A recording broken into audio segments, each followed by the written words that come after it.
Cue the spotlights, shine them bright. Gonna have a grand new show tonight. With glitz and glam on the marquee. Perhaps a Tony nominee.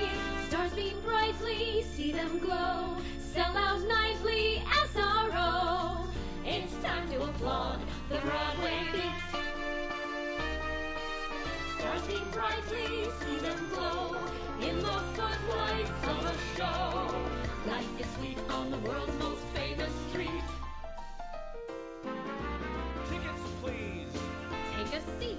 Cue the band. And have your feet to the rhythm of the Broadway beat. The Broadway beat. Broadway beat. Hello, I'm Richard Ridge, and welcome to Broadway Beat, our behind-the-scenes look at the very best of what the New York theater has to offer.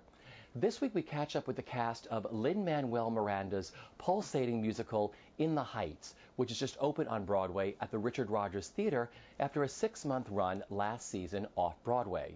Lin-Manuel Miranda's musical In the Heights is about a vibrant and tight-knit community at the top of the island of Manhattan. The music pulses with hopes and dreams of 3 generations as they struggle to forge an identity in a neighborhood on the brink of transition.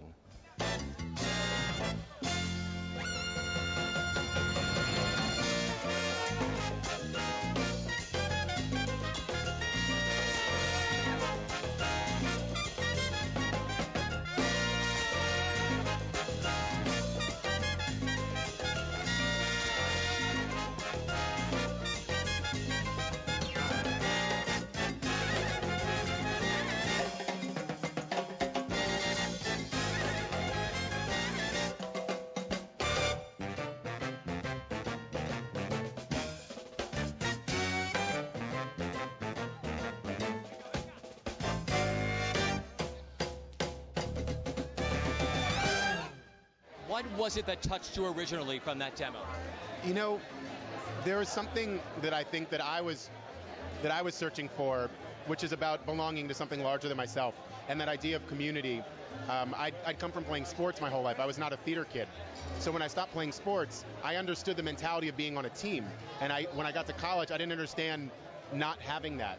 And theater is basically like a big team, and directing and coaching are very similar. So I felt more comfortable having a role in a group of 20 as opposed to being just by myself spinning around in college. So that's what kind of brought me into theater, and that's what I responded to immediately when I first heard that demo. Yeah, it's really unbelievable. I mean, even tonight, I was so distracted in the show tonight because the show brought up so many memories of the journey for me. I moved here 18 years ago, and all along the way, there's just been invaluable lessons and working with truly inspiring people, and all that information and all that experience brought me to tonight and helped me to, with these guys, create the show. So it's just been really a dream. You have such a wonderful vocabulary because I watched the dances again on Friday, and so many of them are character-driven, yet the street stuff you do, I mean, where did you find it? You know what it is? I'm a character-driven choreographer first and foremost, and then each show calls for different vocabulary. With this show, I had to sort of create and learn about a lot of different street-based styles, and I had a lot of people helping me and working with me in the studio, and we found it together. And it's at its core, it's a very low-to-the-ground athletic choreography, because what I do is 1940s, 1950s primarily, and it's not too different from that, actually. I started writing it in college, my sophomore year, and then, I finished college. And then from 2002 to now, it's been a series of readings and workshops and going to the O'Neill and being in the basement of the drama bookshop and sort of never knowing what's next, but always just trying to make the show better. And that's really Thomas Kail's great strength as a director. No matter what was happening, he would say, well, bring in something next Friday. Bring in something next Friday. And so we were always working on the show. I've been working on this show my entire young adult life. And so tonight, I feel a real sense of accomplishment. Talk about what hits the audience's heart, because you have such a diversified group that comes to this show. I mean, I looked at the audience Friday night. You had the hippest audience. You had an older audience, a younger audience. Yeah. Talk about that and what touches them, do you think? Well, I got to watch the show last week. We swung in my understudy, Javi, so I could take notes. And I had a lady behind me who said, I'm Jewish. We came here after World War II, and that's it. You got it. And, there's no Jewish people on that stage, but the immigrant experience is one of, I think the universal things that happen are we do the jobs that no one else is willing to do. And our parents sacrifice and they do stuff they don't want to do so that we can do better than they did. And I will do the jobs that no one else wants to do so that my kids can do better than I did. And I think everyone responds to that. I think that strikes a really universal chord.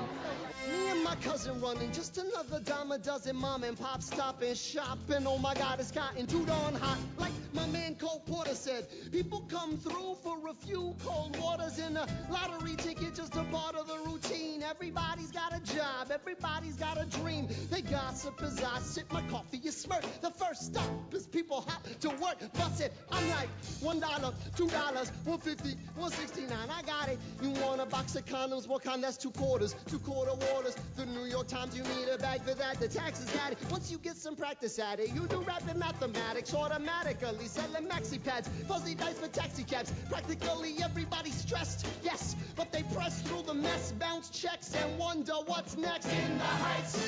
No, it's so exciting to be in that place of a new musical, and especially this one being the first successful Latino musical, that is just hitting all the right chords because it has a lot of heart and based on such reality. And it's very exciting because the energy that comes to us when we're on stage from the audience, there's no denying it. They're getting it and they're understanding it and they're enjoying it. And talk about this great family. Everybody loves each other up there, don't they? They really do. It sounds corny, blah, blah, but it's true. It's just a fact. And I think the audience feels that from us on stage. It's a company of incredible support for each other and respect for each other. And we have a lot of fun. You have one dressing room off Broadway. All the ladies shared one dressing room off Broadway. Weren't you all together? Yes, we were. I kind of miss it a little bit because sometimes I don't get to see everybody as much as I would. But then at times I just love having my space and my quiet. And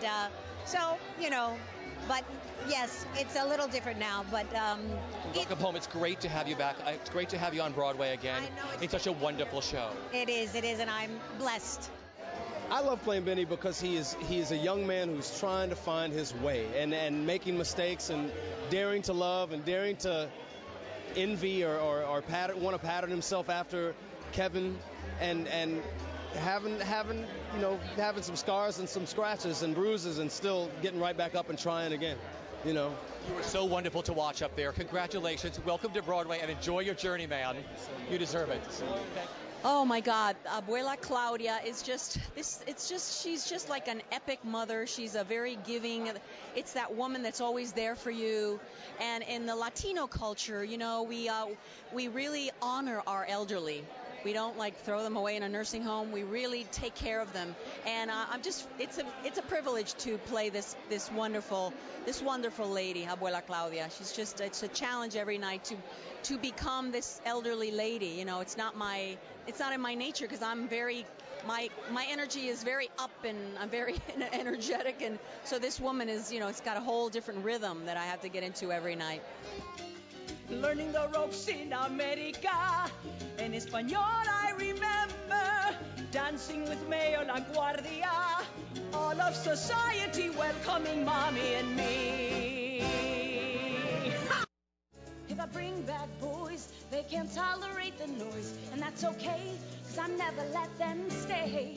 And one day, I'm hopping in an elevated train and I'm riding away. Yeah.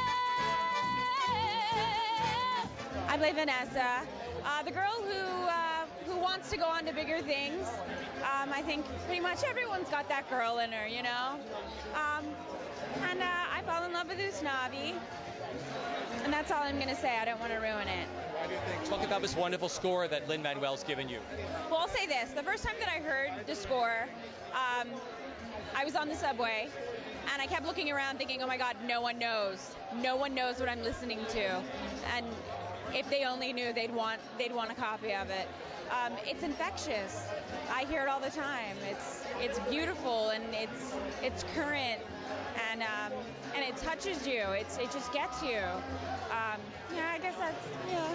I play Kevin Rosario, the dad of the family.